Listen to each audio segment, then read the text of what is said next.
Now देखिए students, ये question आया सीबीएसई 2012 में, कह रहा है express cos 68 plus tan 76। Okay, क्या दिया हुआ आपको? कॉस 68 डिग्री और प्लस tan 76 डिग्री।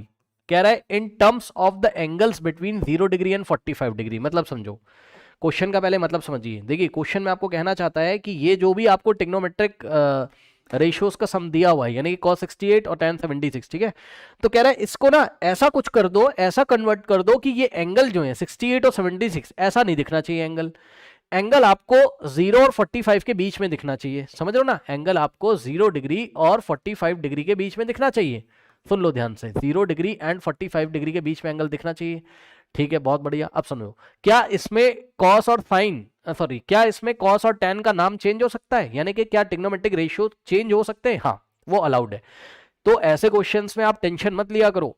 ऐसे क्वेश्चंस में ध्यान से सुनिए, चाहे आपके ट्रिग्नोमेट्रिक रेशियो चेंज हो जाए, यानी कि कॉस की जगह साइन आ जाए, टैन की जगह कॉट आ जाए, फर्क नहीं पड़ता है उससे, लेकिन एंगल आपको बस कहां से कहां दिखना चाहिए? 0 से 45 के बीच में। तो बस कुछ नहीं करना है इसमें, ध्यान से चेक करो। हम लोग को पता है, क्या पता है हमें? कि यहाँ पे देखो, सबसे पहले तो आप एक काम कर सकते हो मेरे ख्याल से, ध्यान से चेक करना। ये वाले कॉस को तो हमने ऐसे ही लिखा, कोई दिक्कत नहीं। अब सुनो, 68 को आप क्या लिखोगे? तो जवाब है 90 माइनस अब 90 में से क्या माइनस करेगी? 68 आ जाए। अगर आपको नहीं पता तो 68 को 98 से माइनस कर लो, पता चल जाएगा। सॉरी, 68 को 90 से माइनस करो, 10 माइनस 8 क्या होता है? 2।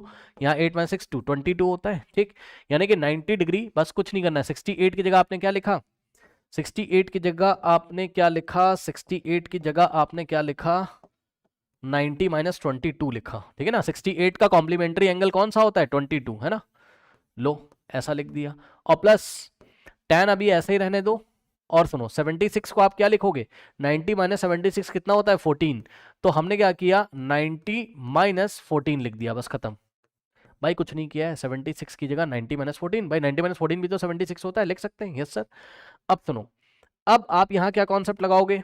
चेक कर लो, हमने पढ़ा हुआ है क्या कि cos 90 माइनस थीटा क्या होता है? साइन थीटा होता है। ठीक, तो सुनो, अगर यहां cos 90 माइनस थीटा की जगह कितना आ जाए? 22। ठीक, तो cos 90 माइनस 22 क्या हो जाएगा? साइन 22। भाई थीटा की जगह 22, ये लो। ठीक, कहने का ये मतलब है कि cos 90 माइनस 22 की जगह आप क्या लिख सकते हो? साइन 22। तो हम यही काम यहां पर कर लेंगे। cos 90 माइनस थीटा क्या होता है? ये थीटा की तरह बिहेव कर रहा है। cos 90 माइनस थीटा होता है साइन थीटा। तो ये आ गया आपके पास साइन थीटा और प्लस। अब सिमिलरली सेकंड के लिए भी हम ऐसा ही करेंगे। हमने पढ़ा हुआ है क्या कि tan 90 माइनस थीटा क्या होता है आपका? cot थीटा होता है। सही है। तो अब सोचो कि tan 90 माइनस थीटा की जगह अगर 20 कितना आ जाए? 14 डिग्री, तो कोई फर्क पड़ेगा नहीं, है ना?